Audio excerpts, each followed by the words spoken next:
Polígrafo de la Estrella de Panamá. Bienvenidos al Polígrafo de la Estrella de Panamá.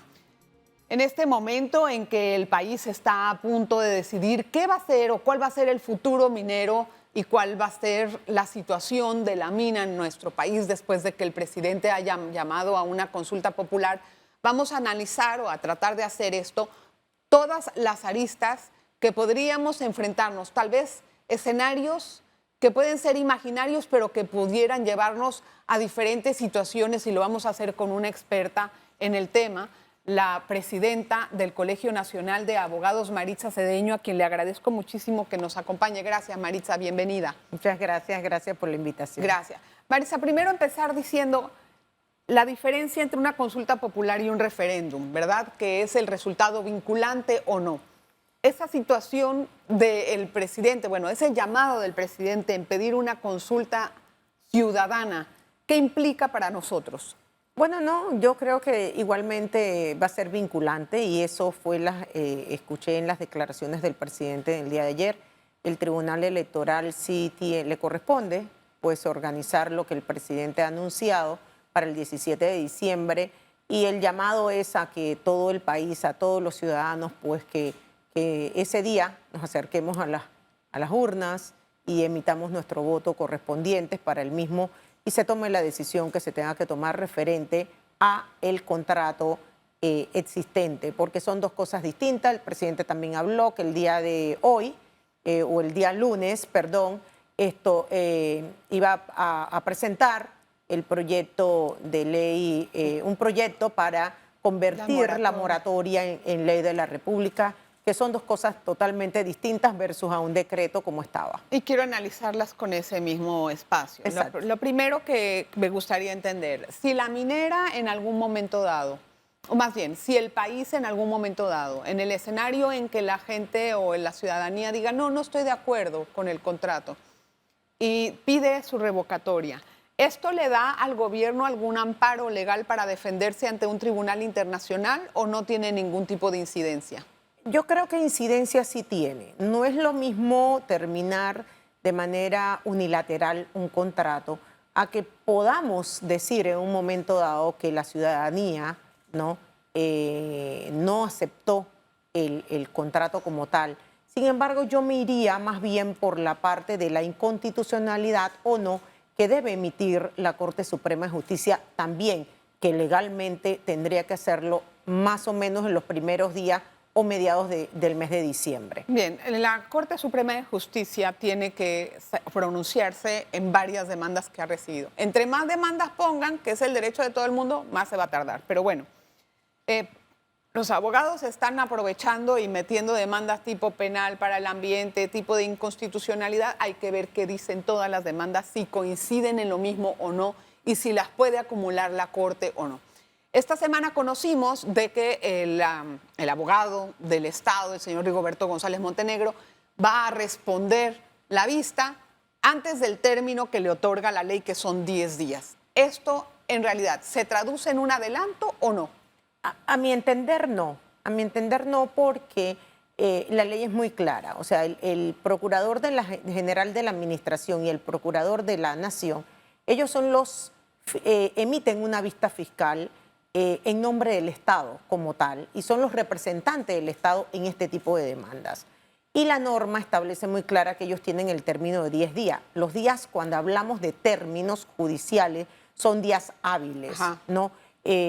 Para mi entender, ellos no están facultados para renunciar al término, lo cual sí lo podemos hacer nosotros los abogados particulares.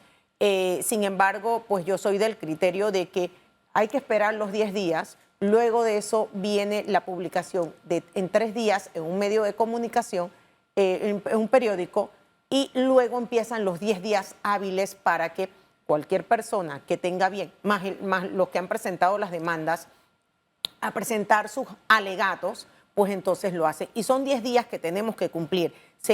Ahora estamos en los días patrios, sí, tenemos días que no son hábiles. El día 2, por ejemplo, por decirte, no es un día hábil para el órgano judicial, o sea, no se cuentan los términos. Entonces, cuando empiezas a contar los días, nos estamos yendo a principios de diciembre, en donde Exacto, a mediados de diciembre, en donde se han cumplido los términos judiciales que tenemos que cumplir. Nosotros no podemos saltarnos eso.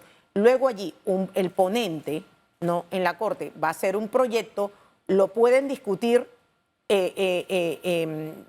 forma, o sea, ni siquiera colegiadamente o todos a la vez lo pueden discutir y bueno, tomarán la decisión. O sea, nunca hemos visto una demanda de inconstitucionalidad que se haya visto tan rápido, pero sin embargo aplaudimos a la Corte y ojalá que sean en todas las demandas que se presenten, que 3 días después de haberse presentado la primera fue admitida. Si bien es cierto, como mencionas, entre más demandas más se demora, claro, porque tienen que analizarlas y tendrían que acumular y eso nos llevaría a tener más retrasos en este tema. ¿Es posible acumular todas las demandas en una sola? O si hay, por ejemplo, una demanda por penal por el ambiente es diferente. Eso total, es que las demandas, una son por inconstitucionalidad y las otras son un delito en específico. ¿Qué hacen? No, las que están presentando o si se han presentado en penal son en el Ministerio Público, no tiene nada que ver con la Corte Suprema. Es verdad, tiene razón. Sí, esas no van allá. Me confundí, eso tiene que llegar. Pero mira, qué chistoso y qué ironía de la vida, ¿no? Lo que no hizo la Corte en 10 o 15 años, que no querían resolver una demanda de inconstitucionalidad, ahora se van a tener que poner en forma express para poder sacar adelante esto. ¿Qué pasa si la Corte no falla antes de que sea en la consulta popular? ¿Cómo se entiende esa discrepancia? Bueno, si es que la existiría, ¿no? Claro, tendríamos que hacer un análisis jurídico muy profundo sobre eso porque, ok, vamos a decir que la Corte no falle antes del 17 de diciembre y el 17 el resultado de la consulta ciudadana sea de que no aceptemos el contrato, pues entonces tenemos que ver qué es lo que va a hacer el Ejecutivo referente a esto, pero nosotros pues pensamos que si esa es la decisión popular, pues que se cumpla con la decisión popular, a sabiendas las consecuencias que esto trae para el país. Pero bueno, ya lo seríamos conscientes de eso. Voy a analizar eso en el siguiente bloque, pero también entender que si eso falla, por ejemplo, que si la Corte falla, digamos, una inconstitucionalidad parcial, ¿qué significaría? Es decir, que unos artículos inconstitucionales y otros no. Vamos a hablar de eso al regresar. No se vaya, por favor. Polígrafo de la Estrella de Panamá. La presidenta del Colegio de Abogados nos acompaña hoy, Maritza Cedeño. A ver, Maritza, vamos a tratar de entender esto por partes. ¿Qué pasa si la Corte, por ejemplo, en uno de sus fallos dice, mire, este es un fallo parcial o ciertos artículos son inconstitucionales y otros no? ¿Qué quiere decir eso? ¿Sigue el contrato vigente y cómo se toman en cuenta los pasados? Para mi entender, sí, seguiría el contrato vigente. Sin embargo, tendríamos que entrar a un debate jurídico sobre cuáles serían esos artículos que consideraría la Corte inconstitucional. Sin embargo, yo soy más del criterio que eso lo puedes hacer cuando estamos demandando una ley como tal, con artículos específicos. Sin embargo, esto es un contrato administrativo que es un conjunto de acuerdos entre las partes, que lo llevas a un contrato administrativo con el Estado y lo elevas a ley. Esto para mí es un contrato en conjunto y habría que hacer ese análisis jurídico si sigue o no la validez del contrato. O sea, porque no es por artículos, digamos, claro que sino no. en bloque. Es más, te puedo comentar que había criterios anteriores a todo este debate que se tiene ahora, de los abogados que representaban en un momento dado la empresa y que decían, espérense, nosotros fue declarado inconstitucional la ley que aprobó el contrato. Sin embargo, esto es un contrato administrativo que cuando nos vamos al contrato requiere el refrendo de la Contraloría para que tenga vigencia. Y era la discusión jurídica si estaba vigente su contrato o no. Ahora, ¿qué pasa si decimos vamos a revocar el contrato? Vamos a poner en ese escenario. ¿Qué significa eso? O rescatar administrativamente el contrato, también es otro nombre, otro término, ¿no? Que le claro. Ponen. ¿Qué puede pedir la empresa? ¿Qué puede pedir la empresa? Pues la empresa, como han mencionado en varios comunicados y en varias opiniones de diferentes abogados, podemos ser puede haber un arbitraje internacional, una demanda de arbitraje, pueden pedir reclamación. Pues sí, es el derecho que la empresa tiene. Nosotros no, yo creo que nadie en el país, y sería irresponsable decir, hasta faltas a la ética de un abogado, de prometer el resultado de esa demanda. Panamá pero tendría ellos no se van que a quedar defenderse. callados Pues, con pues, 2.000, 3.000 millones. Pues claro que no, Ellos pues tienen claro que una no. inversión alta y además Panamá, van a reclamar lucro cesante, puede exacto, ser. claro que eso puede suceder. Panamá ya ha tenido la pérdida de un arbitraje internacional referente a contratos de este tipo, y que fue una empresa que tenía un contrato pero exploración. No. Y Panamá fue condenado a pagar los gastos, ¿no?, que la empresa había incurrido, que en exploración no es lo mismo que extracción. Son totalmente, Sí, yo es creo que los diferente. conceptos hay que aclararlos, y las vigencias de esos contratos hay que aclararlas también. Así es que entonces eso pudiese ser un resultado. Obviamente Panamá tendría que hacer una defensa también en su momento de una posible demanda que estaríamos también. En términos legales, ¿cómo se paga ese dinero? ¿De un tajo? ¿Se paga en partes? No, habría que ver cómo es la condena en un momento dado. El arbitraje que ya pasó, Panamá fue condenado, desconozco en este momento si ya ese ha cancelado, ¿no? Pero son riesgos que en un momento dado, pues nosotros... Hay que tener cálculos. Hay que tener cálculos, y eso para ser responsable, ¿no? Para ser responsable con el país, porque pues este es el país de todos. Tenemos que saber que esto es una responsabilidad que tenemos en un momento dado. ¿Qué hay de una moratoria minera? Vamos a entender bien esa ley. Esa ley puede aplicar de aquí en adelante. ¿Y qué pasa con las concesiones ya dadas? En este momento existen en el país 3 contratos de concesión, ¿no?, de extracción. Recuerda, hay que dividir totalmente el tema. Una cosa es exploración y otra cosa es concesión. En materia de minerales metálicos, la ley, el código establece muy claramente que tú primero tienes que explorar, y luego de explorar tú pides la extracción. Los contratos de exploración son por 4 años. Por allí están unos listados de contratos y se dicen que están vigentes. Habría que revisarlos cada cual, de qué años son, porque son de 4 años y la ley te permite 2 años extra. O sea que tú puedes tener 6 años para explorar.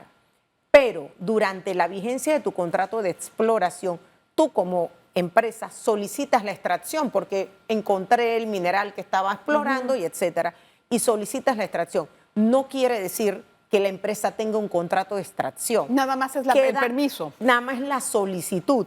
Y luego de esa solicitud, bueno, estudio de impacto ambiental y una serie de permisologías que el Ministerio de Comercio te tiene que dar para llegar a un contrato.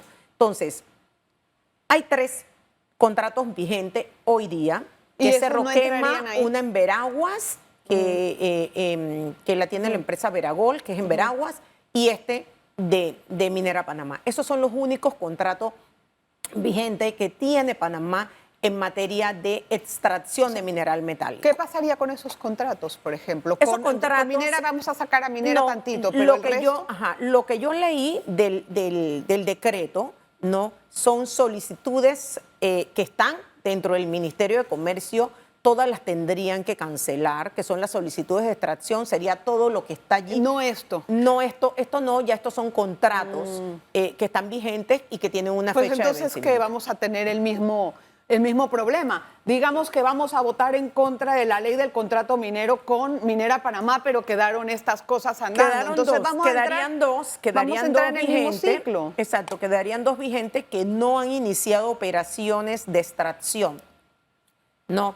Pero igual a pesar de que tienen el contrato. Y pueden demandar. Y tendríamos que tener mucho cuidado también para, claro, si procedemos a cancelar los contratos como tal, pues pueden venir a solicitar, porque ellos también pueden decir, bueno, es que yo tenía una proyección para ganar X cantidad. Entonces, todas esas cosas nos pueden afectar. Pero es que hay que saber bien qué es lo que vamos a hacer, porque si vamos a cancelar un contrato, es ese. ¿Y qué pasa con los otros que están vigentes? Tampoco puedes llegar y decirle lo tuyo no va, a menos que no les aprueben los siguientes trámites y lo demoren y lo demoren. Yo no sé, pero igual ahí podríamos caer en algún tipo de vicio legal. No sé. El contrato que está en Veragua es un contrato que tiene más de 10, creo que 10 años de vigencia y no han iniciado operaciones.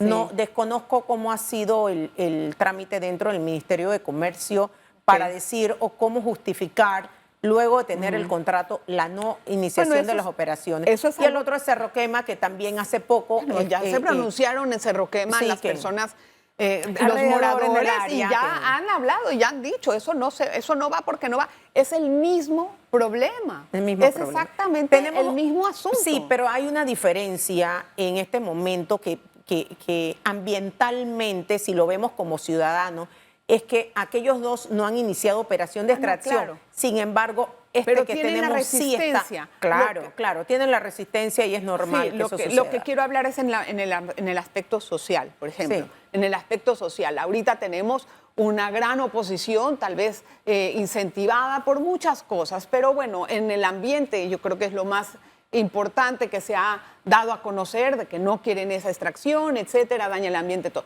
Pero de todas maneras, si se derogamos y quedan los otros vigentes, vamos a tener el mismo conflicto social más adelante, creo yo. Así mismo es. Vamos a hacer una pausa, regresamos con más, por favor, no se vaya, quédese con nosotros. Polígrafo de la Estrella de Panamá. Gracias por permanecer en sintonía. Ahora vamos a entrar en otro tema y es precisamente la buena noticia que hemos salido de la Gafi. Pero esto también tiene que venir, digamos que aparejado con una ley que es la 265, que los abogados han quedado muy incómodos con la redacción de la misma porque los hace responsables, por así decirlo, de tener todos los registros contables de sus clientes. Esta ley estaba en materia de regulación. ¿Qué ha pasado con la regulación, Maritza? Bueno, sí, nosotros hemos aplaudido como abogacía haber salido de las listas de la Gafi. Sin embargo, tenemos que, y le transmití al ministro de Alexander, de que hemos salido de la lista Gafi un problemazo que teníamos. Ajá, porque y todas las acciones que el gobierno realizó, pues involucran a la abogacía. La abogacía ha dado una cuota de sacrificio para poder cumplir con las exigencias internacionales y poder lograr salir de la lista, y no solo salir de la lista, tratar de mantenernos fuera de la lista de Gafi. Sin embargo, la ley 254, que es la que vino a hacer algunas modificaciones y acciones para no solo salir de Gafi, sino también de la Unión Europea, establece, como mencionaste, el tema de los registros contables. Yo creo que la ciudadanía desconoce bien este tema. Significa que los registros contables, que todas las sociedades, hay dos mundos de sociedades que deben de tener registros contables, que no son las sociedades que están operativas hoy en día, que tienen una tienda, que tienen un almacén, esas no. Las que se usan para patrimonio. Exacto, la que tienen tu patrimonio y aquellas que están operando fuera del país. Quiere decir que tú me vas a tener que entregar a mí, como agente residente, el registro contable y los documentos de respaldo de esa información para que yo la tenga, y si la Dirección General de Ingresos me la solicita, yo se la tendría que entregar. Nosotros hemos entregado tanto al presidente de la República, al ministro Alexander, al director general de Ingresos, a Isabel Vecchio, que es la secretaria también del MEF de este tema, una redacción de un artículo para la reglamentación que no han sacado todavía, en donde nosotros señalamos claramente de que si nosotros podemos llevar la información con declaraciones juradas de dónde están los registros contables, los documentos de respaldo que el cliente en un momento dado tiene. De requerirse o de no darme el cliente a mí esa información, entonces yo tendría que llevar la copia esa, pero... O sea, que lo mantengan los contables y no ustedes. Claro, esa es la propuesta. Y nosotros la información, ¿quién la tiene? Con una declaración jurada firmada tanto por el propietario como por su contador, y nosotros tener la información, pero eso no significa que yo tenga que tener tus registros contables. Entiendo. Eso Me parece una idea que puede ser una alternativa al problema que se está presentando. Visto desde el punto de vista internacional, si la experiencia en el momento en que se busca una información, el contable nunca aparece, va a ser un escollo. Bueno, es una declaración jurada del propietario y no las tiene ¿Qué que entregar. ¿Qué consecuencia tiene de y él esa tendrá, declaración jurada? En Panamá, pues la declaración jurada es jurada y tenemos un código penal referente a eso. Sin embargo, cada país debería de tener, nosotros podemos saber dónde está en X lugar, en X país, y le corresponde a ese país en un momento dado entregarlo o verificarlo, ¿no? Sí, y entonces, en ese sentido, ¿la reglamentación ha avanzado o no? O sea, ¿cuándo va a salir? Porque yo sé que tienen meses trabajando. Tienen muchos meses en análisis. Sí. Hace unos días yo le aclaré aquí a ustedes, a la Estrella de Panamá, de que el Colegio Nacional de Abogados no ha revisado la reglamentación. Nosotros hemos sugerido uno de los artículos, no se nos ha enseñado, no se nos ha dado para que nuestros expertos en materia fiscal, porque contamos con ellos, le pudieran hacer un análisis del mismo. Y bueno, siempre se nos dice ya está por salir, pero pues está en nada. Eso. Está en eso, está en presidencia, entiendo, pero no lo tenemos. Bueno, y ahora con los líos que estamos teniendo, yo creo que vamos en este momento podamos. Va a tener que sentarse a esperar. La otra cosa es, ¿qué implica para los abogados haber salido de la GAFI? Mira, no es para los abogados como tal, pero es para el país como tal, claro. Nosotros estamos cumpliendo con todas las exigencias que se nos han puesto. El tema tiene que ver mucho con el tema de blanqueo capital y demás, y yo creo que la abogacía ha sido muy responsable de eso, en cumplir con la normativa que en un momento dado pues se han establecido. Yo creo que los abogados están tranquilos sobre eso, no le vemos problema de cumplir. Ese flagelo nosotros lo tenemos que acabar. Tenemos pendiente la lista de la Unión Europea, que ya es un asunto muy distinto a este. Es distinto porque tiene que ver con el tema fiscal. O sea, es la información internacional fiscal que Costa Rica sale, pero a Costa Rica se le impuso la normativa de la tributación de forma global, que esa no es la tributación que tenemos nosotros. Nosotros pagamos tributos nacionales por las operaciones que tú tengas dentro del país. No afuera, y claro. no afuera. Y esa es la lucha de ellos. Esa es la lucha que yo creo que nosotros como país debemos continuar así y esperemos que eso no sea las exigencias. Creemos que puede ser que esas sean unas, pero hasta el momento no. Y yo creo que así como estamos con el tema de la mina, también lo podemos hacer con esto. ¿Y qué avances ha tenido GAPIFI con ese sentido? O sea, ¿hasta qué punto está pudiendo acuerpar la decisión de los gobiernos, ese grupo? Bueno, nosotros, tanto el Colegio de Abogados como GAPIFI, estamos vigilantes del reglamento que se vaya a lanzar, y si de repente por ahí se nos establece una normativa de ese tipo, pues nosotros como país también vamos a salir a defender eso. Tendríamos que hacer una situación de explicación, una campaña de entendimiento con la Unión Europea, porque ese es realmente nuestro verdadero... un reto grande. Gracias, Maritza, por estar con nosotros en el Polígrafo de la Estrella de Panamá. Siempre es un gusto tenerte y agradecida mucho por el tiempo. Muchas gracias y gracias por la invitación y siempre a la orden. Gracias, y gracias a usted por la audiencia que proporciona este programa. Nos vemos la próxima. Polígrafo de la Estrella de Panamá.